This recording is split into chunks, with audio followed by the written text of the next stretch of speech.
असते. आज गणेश बाप्पाची जयंती आहे. या ठिकाणी गणपती बाप्पा आपल्याला मुळामध्ये समजलेच नाहीत असं मला वाटतं बरं का. कसं काय समजले नाही?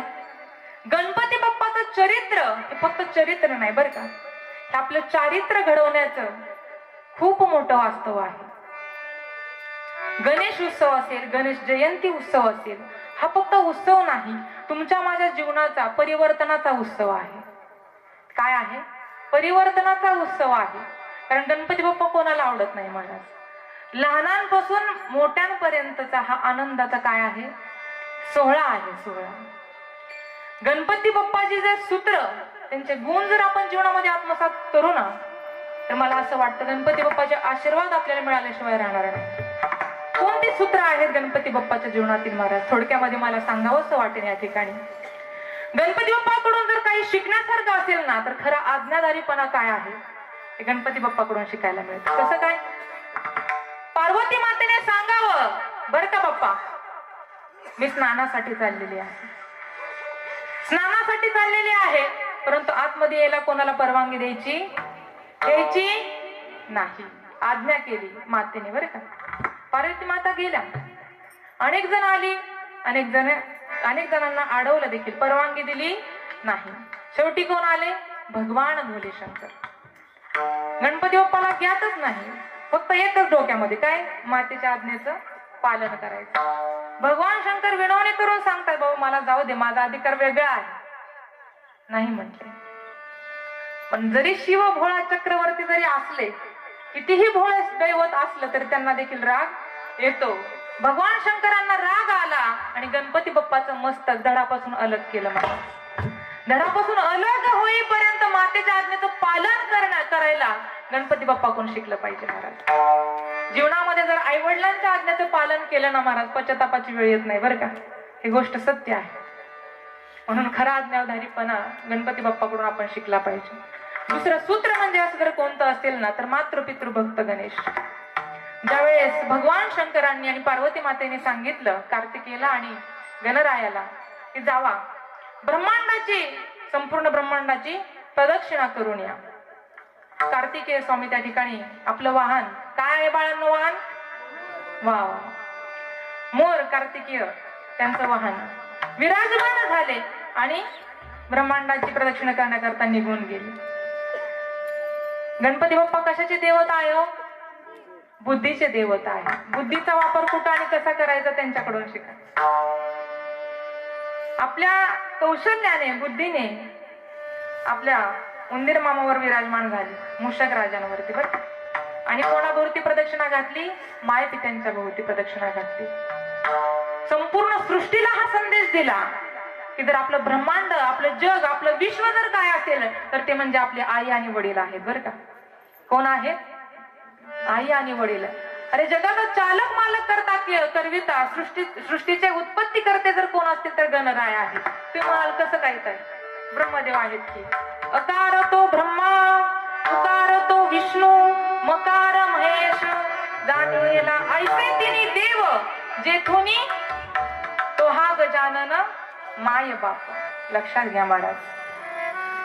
मग सृष्टीची उत्पत्ती करते गणराय असून देखील हा संदेश देत आहेत की जर आपलं विश्व, आपलं जग जर कोणी असेल तर ते माता पिता आहेत. त्यांना फक्त शरण जा, जीवनामध्ये कधी काही कमी पडणार नाही. मातृपितृ भक्त गणेश. तिसरं सूत्र असं गणरायाचं आहे की आपल्याकडे जे नाही ना, ते नाही म्हणून कधी जीवनामध्ये खंत करू नका.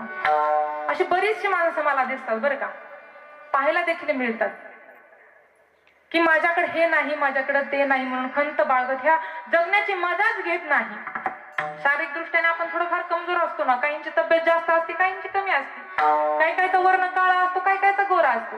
आता आपण आहे का सृष्टी करते, उत्पत्ती करते, भगवंताने जे दिलं त्याच्यात समाधान मानणार मला, पण तसं नाही. ह्या जगण्याची मजाच घ्यायची नाही.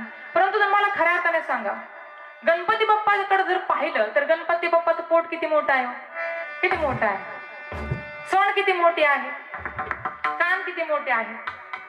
परंतु खऱ्या अर्थाने क्षमा मागून बोलते, गणपती बाप्पा एवढी सुंदर आणि गोंडस मूर्ती त्या ठिकाणी कोणत्याच देवतेची नाही.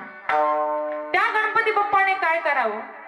ज्या वेळेस महाभारतासारखा अलौकिक ग्रंथ लिहिण्याचं कार्य मी स्वतः पूर्ण करायला घेतो, परंतु मला कोणी अडवायचं नाही असं गणरायाने सांगितलं व्यासांना. परंतु लिहिताना नेमकं काय झालं, ते शाहीचं निफ असते ना ती तुटली गेली महाराज. गणपती बाप्पा असं म्हटले नाही त्या ठिकाणी मी आत्ता करतो, परत करतो, उद्या करतो, नाही. आपला अर्धदंत त्या ठिकाणी तोडला आणि शाहीत बुडवून लिहायला सुरुवात केली. अशा महाग्रंथाचं कार्य म्हणजे गणपती बाप्पांनी पूर्ण केलं. जे आहे त्याचा योग्य वापर करा, हे गणरायाकडून शिकावं. आणि आपण बाहेरून कसं दिसतो हे महत्वाचं नाही. ज्ञानोबराय म्हणतात तेच चेहरे देखणे जे प्रांजळाचे आरसे. महाराज आपण बाहेरून कसं दिसतो हे फार महत्वाचं नाही, आपलं आंतरिक सौंदर्य कसं.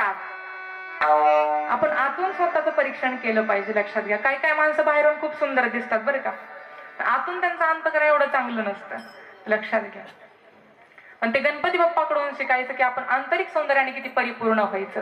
आणि पाचवं आणि शेवटचं असं सूत्र आहे गणरायाचं. गणपती बाप्पाचा जो यशाचा मुकुट आहे त्यांच्या डोक्यावरचा, तो मुकुट आपल्याला सांगतो की आपण कोणत्या धर्मामध्ये, कोणत्या जातीमध्ये, कोणत्या प्रांतामध्ये जन्माला यायचं हे आपल्या हातात कधीच नसतं. परंतु आपण ज्या धर्मामध्ये जन्माला आलो ना, त्या धर्मामध्ये स्वतःचं कर्तृत्व असं सिद्ध करावं की आपल्या जातीला स्वाभिमान वाटावा आणि गणपती बाप्पाचा यशाचा मुकुट आपल्या डोक्यावरती परिधान व्हावा. महाराज हे यशाचा मुकुट आपल्याला सांगून जातो.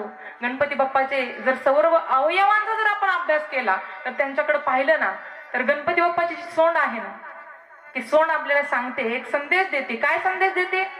कलियुगामध्ये आपल्या पाठीवरती